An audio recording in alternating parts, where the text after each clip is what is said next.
राजकुमार राजकुमार प्रजापति प्रजापति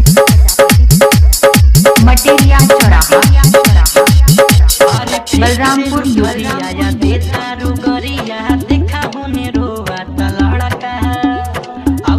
पलंगिया परूस जालू धनिया मुहमा फूला लेलू बड़ा का और देख देलू धरिया या दे दारू गरिया देखा होने रोवा लड़का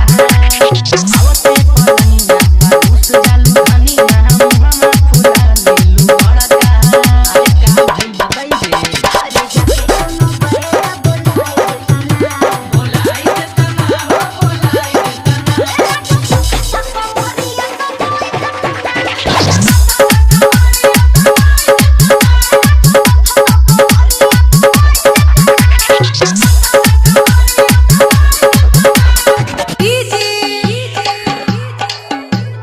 राजकुमार राजकुमार